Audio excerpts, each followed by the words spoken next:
Bonjour, aujourd'hui nous sommes à Béziers. Nous allons rencontrer Marie Charrier qui s'est engagée dans une démarche d'alimentation zéro déchet, à la fois pour protéger l'environnement et pour préserver notre santé.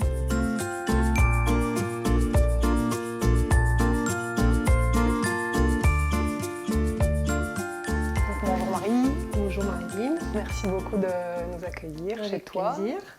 Tu vas nous parler de l'alimentation zéro déchet. Voilà, c'est ça, c'est la façon que j'aime maintenant de cuisiner et de manger. On peut appeler ça effectivement la démarche zéro déchet, même si finalement quand j'y suis au quotidien, je me dis pas que je fais ça, mais c'est cette démarche-là.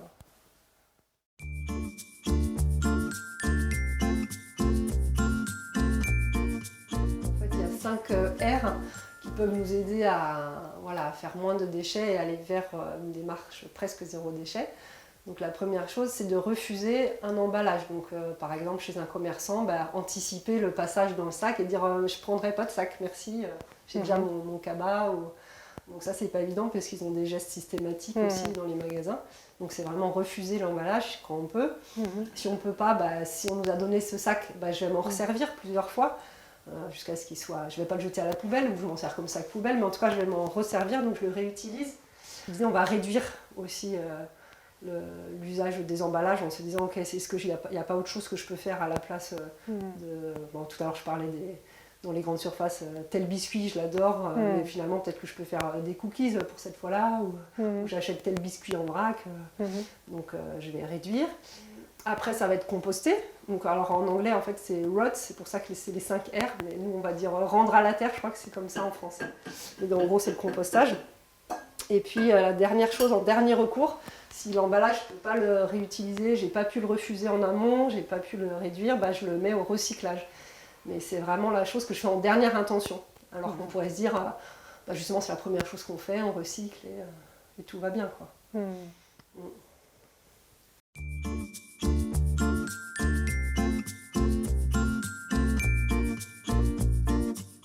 Après, je pense qu'il y a plein d'entrées différentes pour aller dans le zéro déchet. C'est plutôt, je trouve qu'analyser sa poubelle, c'est assez parlant parce qu'on se rend compte de par quoi on peut commencer et par quoi on a envie de commencer. Sachant que c'est pas quelque chose où on va pas être dans du zéro déchet complètement, quoi. On va essayer de tendre vers moins de déchets. D'ailleurs, le livre dont je vous parlais, c'est La famille presque zéro déchet. Et ça a pris plusieurs années avant qu'ils réduisent et ils ne sont pas du tout culpabilisants. Justement, c'est vraiment l'idée que plus il y aura de gens qui essayent de réduire ou qui sont dans cette démarche, meilleur ce sera pour nous tous. Donc qu'est-ce qu'il y a dans ta poubelle? Donc, dans ma poubelle, donc il y a la poubelle à compost. Okay. Voilà, un petit bac avec des épluchures, mais aussi des mouchoirs en papier, etc. Là, c'est le recyclage, donc ça, on essaye d'en faire le moins possible aussi. Et puis là, c'est du tout venant. Donc voilà, là, j'ai un plastique. Ça, c'est un reste de mon petit frère qui est venu et puis qui avait acheté du jambon. Voilà, c'est beaucoup de plastique, en fait, le tout venant. Et donc ça, à chaque fois que j'ai un déchet de plastique, je suis super embêtée. Au départ, j'avais un peu cette idée que ouais, c'est bon, moi je fais mon tri, je suis bien, genre c'est bien, je fais ce qu'il faut, je fais le tri. C'est le tri sélectif, c'est bon, ça réutilise tout, c'est recyclé derrière. Et donc je confondais trier et recycler. Et puis j'ai découvert qu'en fait, c'était pas du tout le cas. Non seulement ce qu'on trie est très peu recyclé, à part pour le verre où ça peut se recycler à l'infini, mais le plastique notamment est très très mal recyclé. Je crois que c'est moins de 20% de ce qui est amené dans un centre de tri qui va être effectivement recyclé, et c'est recyclé une seule fois en moyenne, parce que c'est des chaînes de molécules ou je sais pas quoi. En tout cas, il y a une dégradation qui se fait au moment du recyclage. Donc très rapidement, on va devoir réinjecter des granulés de plastique neuf pour refaire d'autres objets. Donc à terme, c'est de toute façon un déchet, quoi. Donc recycler, c'est pas la solution. Non, c'est vraiment ce qu'on fait en dernière intention finalement. Alors qu'on pourrait se dire au départ, c'est la première chose à faire, c'est de recycler. Surtout que maintenant, les communautés de communes de plus en plus disent qu'on peut tout trier, mais justement, il y a un peu cette illusion, donc tout se recycle, donc c'est bon, je peux consommer plein de plastique. Derrière, on va faire un pull polaire avec, et en fait, non, c'est très très marginal. Donc,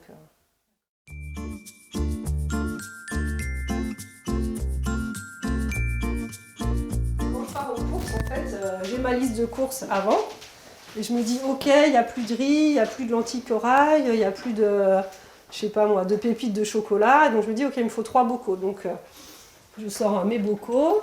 Donc celui-là, il a déjà son poids, par exemple. Et puis, bon, j'en prends des fois en plus, parce qu'une fois dans le magasin, je pense à d'autres choses. Donc voilà, je sais que je vais utiliser ça pour remplir directement. Je me dis, ah, je vais prendre du fromage.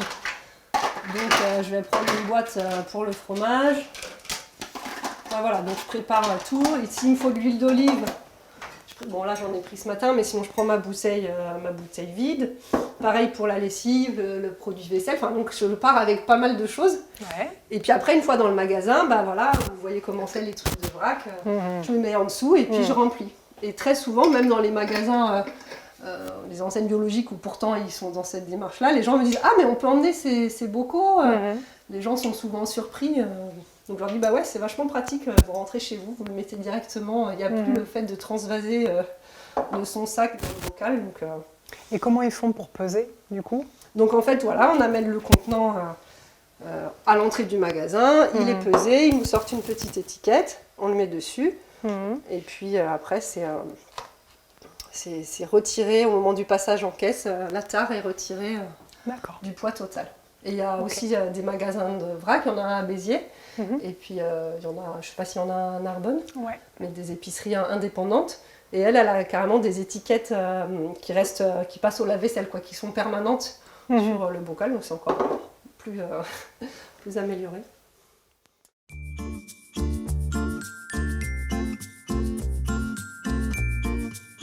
Alors, ça doit être un peu spécial aussi quand on a des enfants.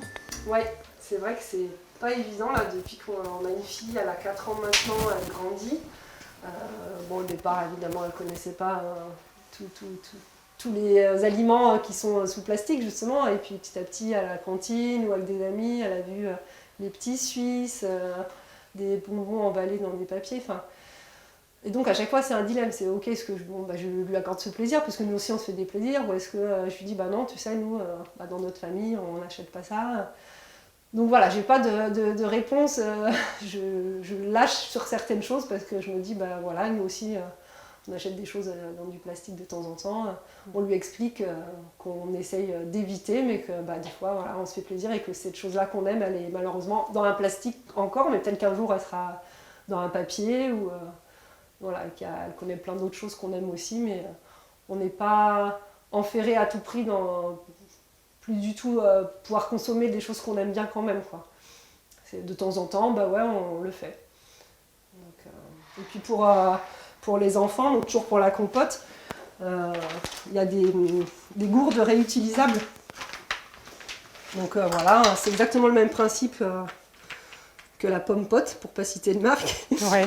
Donc voilà, on remplit la compote, comme ça. Ok. On verrouille et puis après ça fait une petite gourde réutilisable. Donc c'est vraiment à chaque fois qu'on peut se dire ok, qu'est-ce qu'on pourrait utiliser, qu'on va pouvoir réutiliser à l'infini ou presque, parce que ça au bout d'un moment ça s'use quand même, c'est quand même du plastique. On cherche l'alternative en fait. Ok.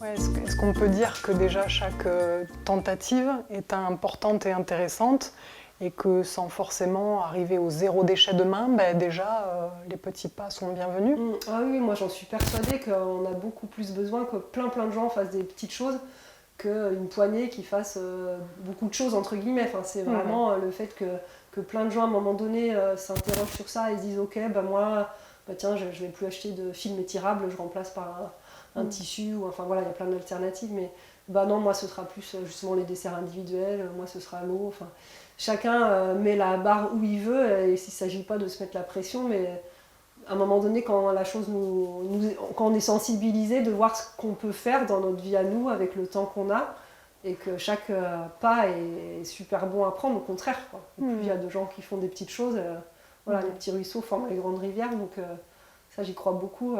C'est pas de dire ah, ça sert à rien ce que je fais, non, pas du tout. Puis en plus quand on fait quelque chose, on en parle, donc si on en parle à 5 personnes, c'est 5 personnes qui disent ou qui voient ah tiens, je sais pas, on fait un pique-nique entre amis, ah tiens, t'as emmené ça là-dedans, enfin.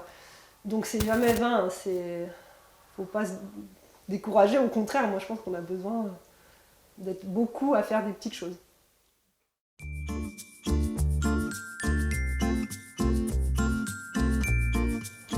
Alors on parle beaucoup de l'impact écologique de cette démarche, mais il y a aussi un intérêt pour la santé, notamment par l'utilisation du plastique, parce que voilà, on sait maintenant que...